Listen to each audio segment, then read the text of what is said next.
बच्चे, मीठे बच्चे, बोलिए कितने मीठे हैं।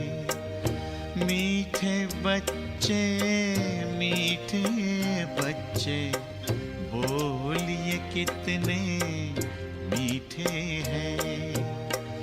मीठा हमें बनाते बाबा, मीठा हमें बनाते बाबा, आप बड़े ही मीठे हैं। मीठे बच्चे, मीठे बच्चे, बोलिए कितने मीठे हैं।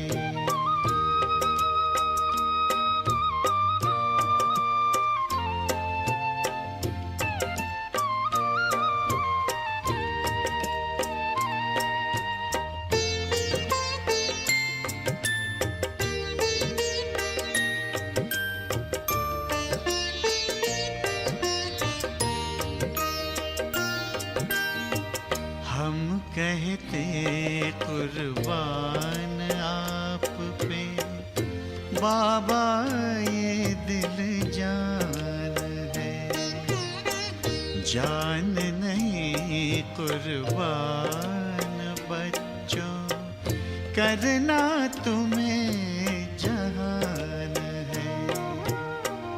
प्यार भरी इन शिक्षाओं से, प्यार भरी इन शिक्षाओं से, सबके दिल को जीते हैं। मीठे बच्चे, मीठे बच्चे, बोलिए कितने मीठे हैं।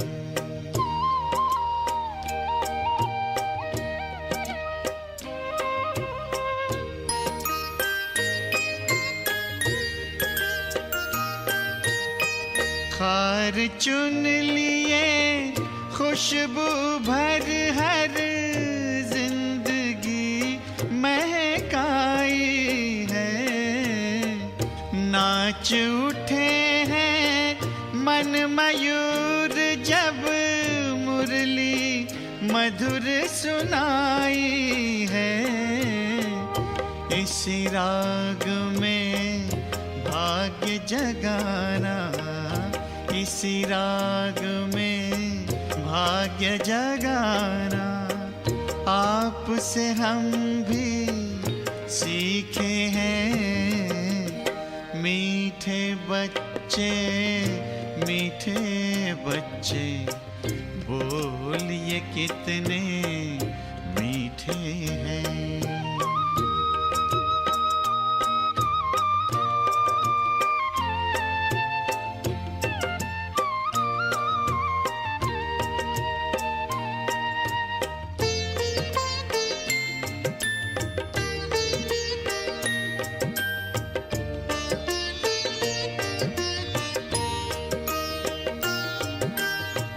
नाज उठाते हमें बिठाते आप तो अपने कंधों पर। याद प्यार दे करते नमस्ते, बलि बलि जाते बच्चों पर। ऐसे प्यार का मधुरस पी के, ऐसे प्यार का मधुरस पी के, सब रस लगते फीके हैं। मीठे बच्चे, मीठे बच्चे, बोलिए कितने मीठे हैं। मीठा हमें बनाते बाबा, मीठा हमें बनाते बाबा, आप बड़े मीठे हैं। मीठे बच्चे, मीठे बच्चे, बोलिए कितने मीठे हैं। ओम शांति। ये संपूर्ण सृष्टि चक्र स्मृति और विस्मृति का एक बेहद का खेल है। जब आत्मा को स्व की स्मृति है तब तक आत्मा सर्व प्राप्तियों से संपन्न है। जब आत्मा विस्मृत हो जाती है, खुद को भूल जाती है, अपने पिता को भूल जाती है, इस चक्र के आदि मध्य अंत को बिल्कुल भूल जाती है, तब हम सभी को स्मृति स्वरूप बनाने, स्मृति विस्मृति के चक्र से हम आत्माओं को परे ले जाने हमारा मीठा बाबा इस सृष्टि पर आते हैं। हम आत्माओं को हमारे अस्तित्व की स्मृति दिलाते हैं, पिता की याद दिलाते हो और हमारे विशेष कर्तव्य की, हमारे गुणों की, हमारे अंदर छिपी हुई शक्तियों की बाबा हमें ही याद दिलाते हैं। और फिर हम आत्माएं हनुमान की तरह शक्तिशाली बन जाते हैं और इस बहुत बड़े विषय सागर को पार कर देती हैं। तो आज की मुरली भी हमारी स्मृति की शक्ति को बढ़ाने का पाठ पढ़ा रही है। सुनते हैं बाबा के मीठे मधुर महावाक्य। आज है 24 तारीख, 24 अगस्त 2024। बाबा के महावाक्य हैं, मीठे बच्चे, बाप ने तुम्हें संगम पर जो स्मृतियाँ दिलाई हैं उसका सिमरण करो तो सदा हर्षित रहेंगे। इस दुख धाम में हंसने के लिए, खुश रहने के लिए इंसान बहाने ढूंढता है, क्या क्या नहीं करता है। बाबा हमें सदा काल हर्षित बनाने के लिए बस क्या कहते हैं, संगम पर जो बाबा ने हमें स्मृतियाँ दिलाई हैं, हम कौन हैं, किसके हैं, कितने भाग्यवान हैं, ये सारी स्मृतियाँ दिलाई हैं, उनका बस सिमरण करो, बार बार सिमरण करो। सिमर सिमर सुख पाओ तो देखो कितने हर्षित रहते हैं। प्रश्न है, सदा हल्के रहने की युक्ति क्या है? किस साधन को अपनाओ तो खुशी में रह सकेंगे? यही तो चाहिए, लाइट रहे, कोई बोझ ना हो और खुश रहे, है ना? उत्तर है, सदा हल्का रहने के लिए इस जन्म में जो जो पाप हुए हैं वह सब अविनाशी सर्जन के आगे रखो। बाकी जन्म जन्मांतर के पाप जो सिर पर हैं उसके लिए याद की यात्रा में रहो। याद से ही पाप कटेंगे, फिर खुशी रहेगी। बाप की याद से आत्मा सत्व प्रधान बन जाएगी। ओम शांति।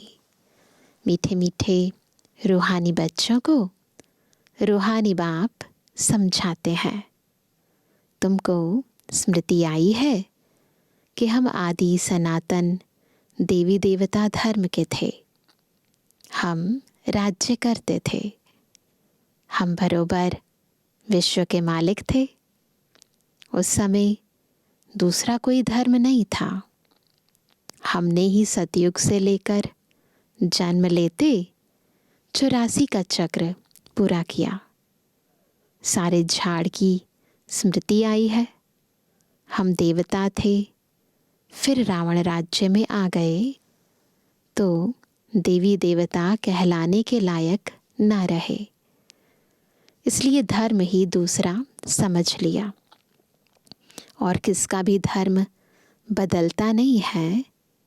जैसे क्राइस्ट का क्रिश्चियन धर्म, बुद्ध का बौद्ध धर्म ही चला आता है।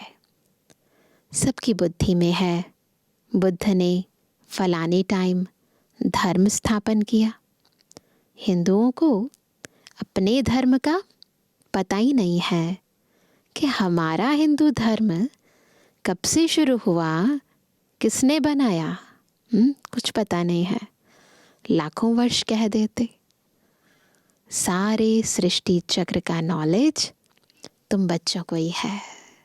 बस ऐसे ही कह देते, लेकिन वास्तविकता में सारे चक्र का नॉलेज, कौन सा धर्म कब आया, कैसे स्थापन हुआ, हम सबको पता है। इसको कहते हैं ज्ञान विज्ञान। उन्होंने विज्ञान भवन नाम भल रखा है गवर्नमेंट ने, परंतु बाप उसका अर्थ समझाते हैं। ज्ञान और योग, ज्ञान और योग। योग को बाबा विज्ञान कहते हैं, ज्ञान से परे। रचता और रचना के आदि मध्य अंत का ज्ञान। अभी तुम समझते हो कि हम भी नहीं जानते थे, नास्तिक थे। सतयुग में तो यह ज्ञान हो नहीं सकता।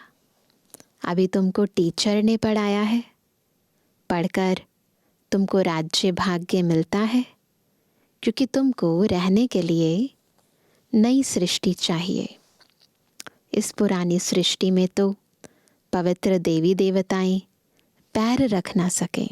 अपवित्र दुनिया में पवित्र आत्माएं आ नहीं सकती हैं। बाप आकर तुम्हारे लिए पुरानी दुनिया का विनाश कर नई दुनिया स्थापन करते हैं। किसके लिए? हमारे लिए। हमारे लिए विनाश ज़रूर होना है, किसी और के लिए नहीं हो रहा, हमारे लिए हो रहा है। कल्प कल्पांतर हम यह पाठ बजाते हैं। बाबा पूछते हैं आगे कब मिले हो? तो कहते हैं बाबा हर कल्प मिलते हैं, आपसे राज्य भाग्य लेने। कल्प पहले भी बेहद सुख का राज्य भाग्य मिला था। यह सब बातें जो स्मृति में आई हैं, अब उनका सिमरण होना चाहिए, जिसको बाबा स्वदर्शन चक्र कहते हैं। हम पहले सत्व प्रधान थे। यह भी तुम्हें स्मृति आई कि हर एक आत्मा को अपना अपना पार्ट मिला हुआ है। हम आत्मा छोटी अविनाशी है, उनमें पार्ट भी अविनाशी है जो चलता ही रहेगा। यह बनी बनाई बन रही, इसमें नई बात कोई ऐड व कट नहीं हो सकती है। कोई भी मोक्ष को पा नहीं सकते। कोई मुक्ति मांगते हैं, मुक्ति अलग है, मोक्ष अलग है। यह भी स्मृति में रखना है। स्मृति में होगा तो औरों को भी स्मृति दिलाएंगे। तुम्हारा धंधा ही यह है। बाप ने जो स्मृति में लाया है वह फिर औरों को भी स्मृति दिलाओ, तब ऊंच पद पा सकेंगे। जो बाबा ने हमें स्वयं की स्मृति दिलाई है, पिता की, घर की, सुखधाम की स्मृति दिलाई है, ये सारी स्मृति अपनी बुद्धि में रखनी है और अन्य आत्माओं को भी दिलानी है। ऊंच पद पाने के लिए बहुत मेहनत करनी है। मुख्य मेहनत है योग की। यह है याद की यात्रा, जो बाप के सिवाय और कोई सिखला नहीं सकते। अभी तुम मनुष्य से देवता बनने की पढ़ाई पढ़ते हो। तुम जानते हो कि हम फिर से नई दुनिया में जाएंगे। उसका नाम ही है अमरलोक। यह है मृत्युलोक। यहाँ तो अचानक बैठे बैठे मौत आ जाता है। वहाँ मृत्यु का नाम निशान नहीं, क्योंकि आत्मा को तो वास्तव में काल खाता नहीं। कोई मिठाई की चीज़ थोड़ी है। ड्रामा अनुसार जब समय होता है तो आत्मा चली जाती है। जिस समय जिसको जाना होता है वह चला जाता है। काल कोई पकड़ता नहीं है।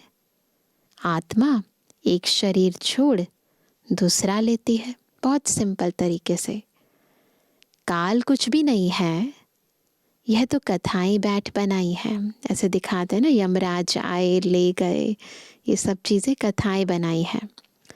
वह है अमरलोक, वहाँ निरोगी काया रहती है। सतयुग में भारतवासियों की आयु भी बड़ी थी, योगी थे। योगी और भोगी का फर्क भी अब मालूम पड़ता है। तुम्हारी आयु वृद्धि को पा रही है। जितना तुम योग में रहेंगे उतना पाप भस्म होंगे और पद भी ऊंच मिलेगा, आयु भी बड़ी होगी।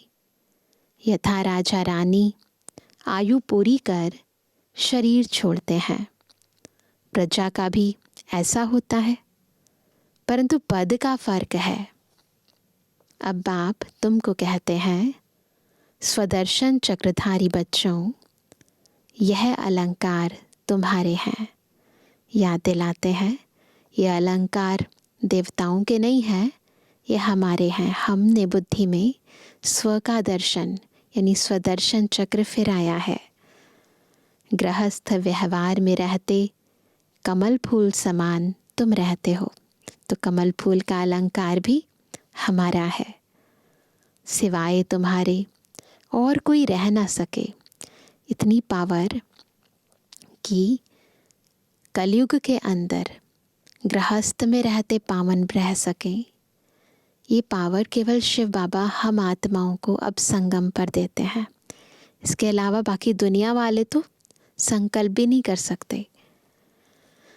यह भी स्मृति आई है कि इस जन्म में हमने कितने पाप किए हैं। पहले तो पता ही नहीं था पाप क्या है, पुण्य क्या है, कर रहे थे, परंतु अब पता चलता है कि हमने इस जन्म में कितने पाप किए हैं। इसलिए बाबा कहते हैं, वह सब अविनाशी सर्जन के आगे रखो तो हल्के हो जाएंगे। बाबा को बता देने से, बिल्कुल दिल से रियलाइज़ कर देने से, बाबा को बिल्कुल सच्चाई सफाई से, ऐसे नहीं बस बताने के लिए बताना, परंतु सच्चाई से सफाई से, है ना, रियलाइजेशन से बताएंगे तो हल्के हो जाएंगे। बाकी जन्म जन्मांतर के पाप जो सिर पर हैं, उसके लिए योग में रहना है। योग से ही पाप कटेंगे और खुशी भी रहेगी। बाप की याद से सतो प्रधान बन जाएंगे। मालूम है कि हम याद से यह बनेंगे तो कौन याद नहीं करेगा, परंतु यह युद्ध का मैदान है, मेहनत करनी पड़ती है इतना ऊंच पद पाने के लिए। यह भी बच्चों को स्मृति आई है कि बेहद के बाप से हम ऊंचते ऊंच वर्षा लेते हैं, कल्प कल्प लेते हैं। तुम्हारे पास बहुत आएंगे, आकर महामंत्र लेंगे मनमना भव का। मनमना भव का अर्थ है अपने को आत्मा समझ बाप को याद करो। यह है महान मंत्र महान आत्मा बनने के लिए। वह कोई महात्मा है नहीं। महात्मा तो वास्तव में श्री कृष्ण को कहा जाता है। महात्मा यानी पवित्र आत्मा। तो दुनिया के अंदर सब आत्माएं अपवित्रता से पैदा हुई हैं, विकारों से उत्पन्न हुआ है उनका शरीर, तो महात्मा नहीं कहला सकते उन्हें।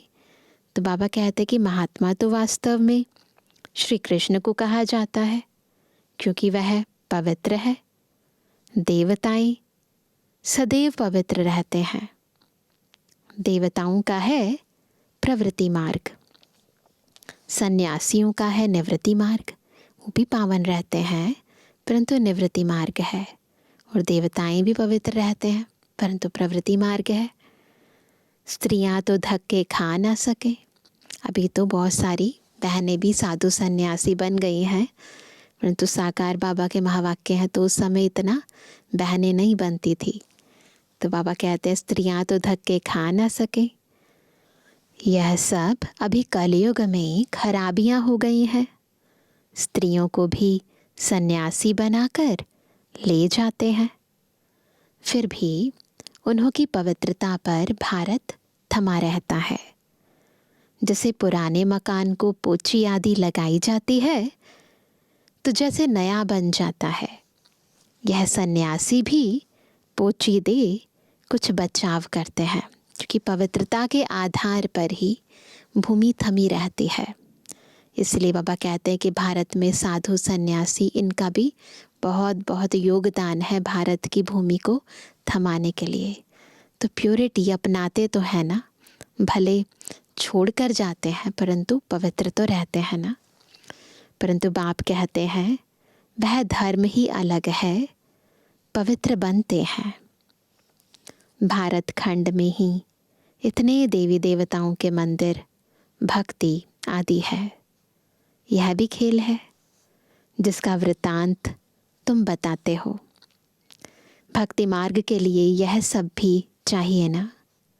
एक शिव के ही कितने नाम रख दिए हैं, नाम पर मंदिर बनता गया है।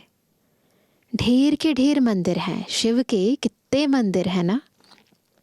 कितना खर्चा होता है, मिलता फिर भी आधा कल्प का सुख है। बस बहुत पैसे लगाते हैं, मूर्तियां टूट फूट जाती हैं। वहाँ तो मंदिर आदि की दरकार नहीं है। यह भी अभी स्मृति आई है कि आधा कल्प भक्ति चलती है, आधा कल्प फिर भक्ति का नाम नहीं।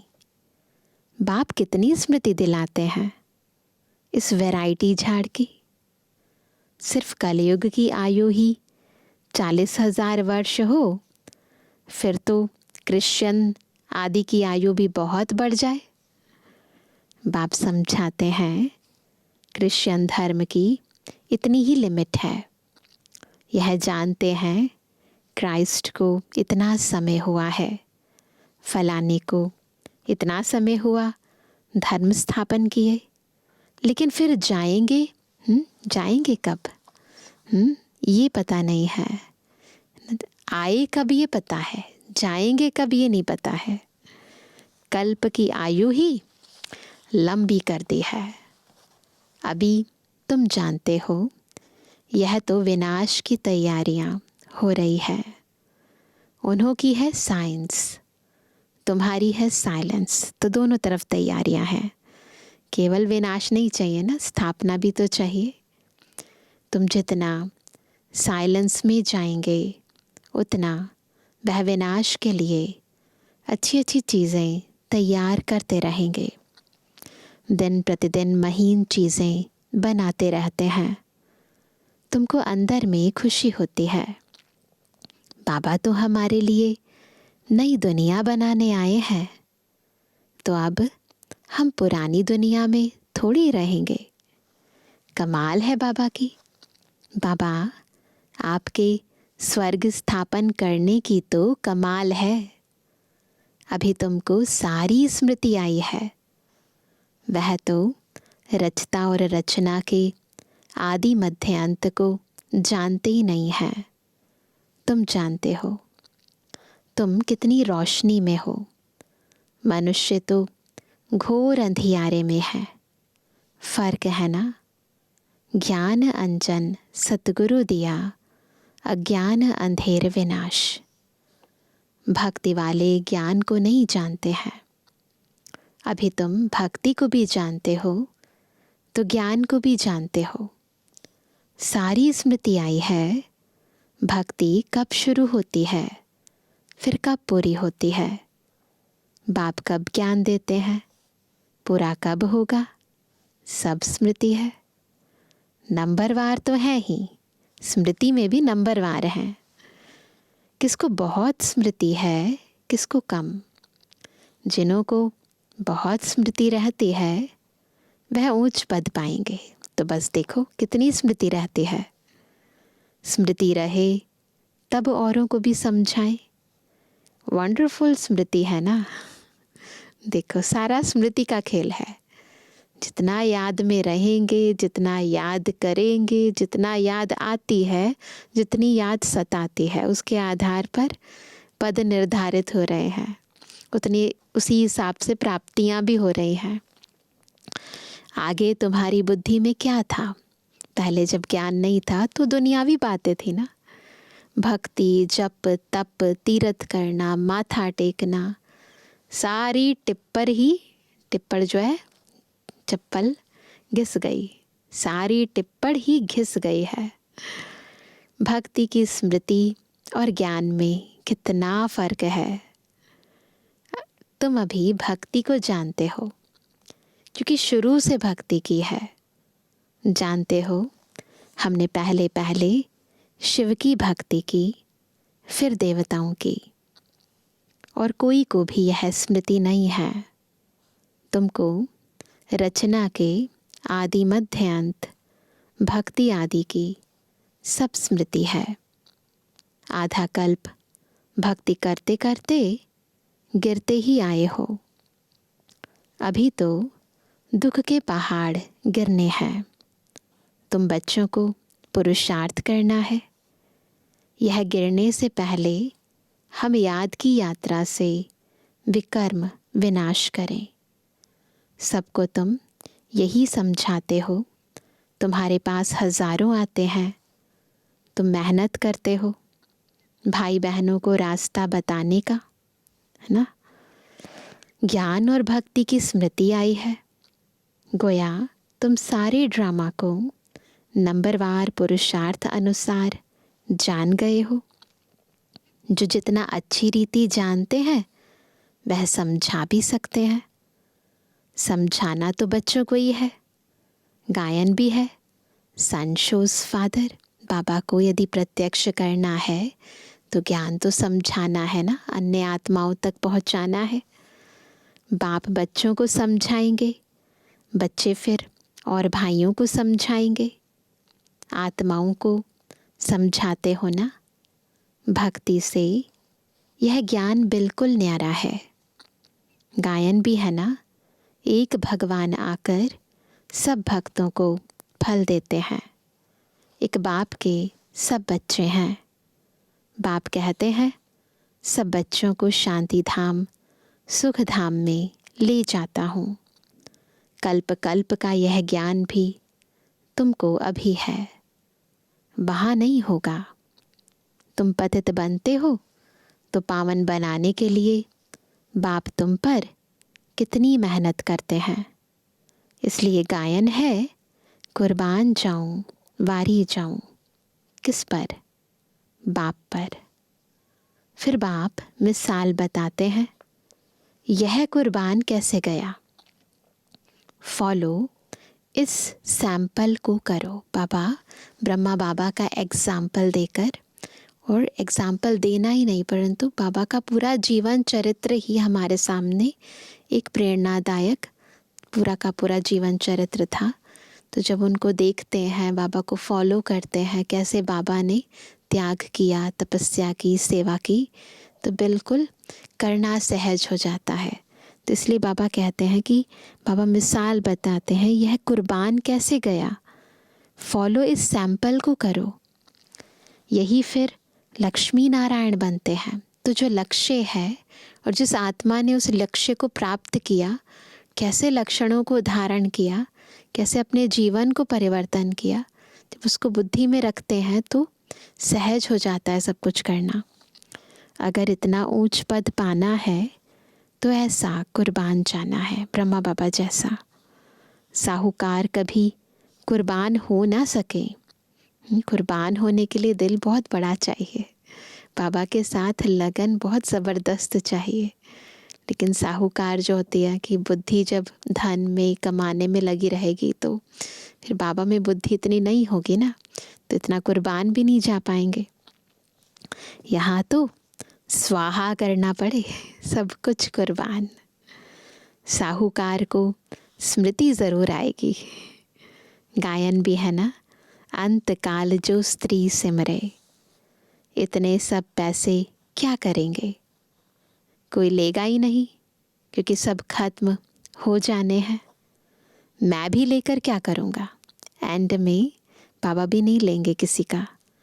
शरीर सहित सब कुछ खलास होना है। आप मुए, मर गई दुनिया। यह धन आदि कुछ भी नहीं रहेगा। जब हम ही नहीं रहेंगे तो फिर धन का क्या करेंगे? बाकी गरुड़ पुराण आदि में तो रोचक बातें डाल दी हैं। उसमें बताया है ना अगर ऐसी स्थिति के अंदर शरीर छोड़ेंगे, ये कर्म करेंगे तो फिर ऐसी ऐसी योनि में आपका जन्म होगा। तो बहुत सारी इंटरेस्टिंग बातें हैं उसके अंदर डराने के लिए, ताकि इंसान पाप कर्म ना करे। बाप कहते हैं यह शास्त्र आदि हैं भक्ति मार्ग के। आधा कल्प भक्ति मार्ग चलता है, जबकि रावण राज्य होता है। कोई से पूछो रावण कब से जलाते हो, तो कहेंगे परंपरा से।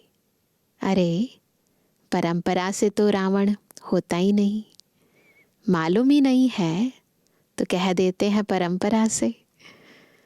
तुम बच्चों को अब स्मृति आई है रावण राज्य कब से शुरू होता है। कितनी सारी स्मृतियाँ आ गई ना, भूल गए थे, सब कुछ बाबा ने याद दिला दिया।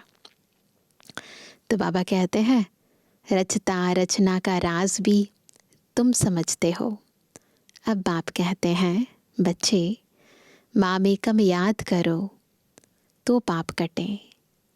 एक दो को यही सावधानी देते रहो, बस सबको ये याद दिलाओ, बाबा को याद करो। घूमने फिरने आपस में जाओ तो भी यही बातें करो, तो भी यह बातें करो। सारा झुंड तुम्हारा इस याद की अवस्था में चक्र लगाए तो तुम्हारे शांति का प्रभाव बहुत पड़ेगा। पादरी लोग भी बहुत साइलेंस में जाते हैं, क्राइस्ट की याद में, कोई तरफ देखते भी नहीं हैं। तुम तो यहाँ बहुत याद में रह सकते हो। कोई गोरख धंधा नहीं है, बहुत अच्छा वायुमंडल है। बाहर में तो बहुत छी वायुमंडल रहता है। इसलिए सन्यासियों के आश्रम भी बहुत दूर दूर होते हैं। तुम्हारा तो है ही बेहद का सन्यास। हमने स्थूल रूप में अपने आप को दुनिया से अलग नहीं किया है, परंतु अंदर से मन और बुद्धि से डिटैच हो गए हैं। तो ये है बेहद का सन्यास। पुरानी दुनिया अब गई की गई। यह कब्रिस्तान है, फिर परिस्तान होना है। वहाँ हीरे जवाहरों के महल बनेंगे। यह लक्ष्मी नारायण परिस्तान के मालिक थे ना, अब नहीं है। बाप कहते हैं मैं कल्प कल्प कल्प के संगम युगे आता हूँ। यह सारा चक्र रिपीट होता ही रहता है। इस समय तुमको सब स्मृति आई है, जबकि बाप ने स्मृति दिलाई है केवल इस समय। जब नाटक पूरा होने वाला है, ख़त्म होने वाला है, तब बाबा सब कुछ याद दिला रहे हैं कि क्या क्या किया है हमने अब तक इस ड्रामा के अंदर, ताकि अंतिम सीन देखते समय हमारा हृदय विदीर्ण ना हो, दुखी ना हो, परेशान ना हो। इसलिए बाबा खास हमें इतनी सारी हमारी ही स्मृतियाँ दिलाते हैं। आगे कुछ भी बुद्धि में नहीं था, इस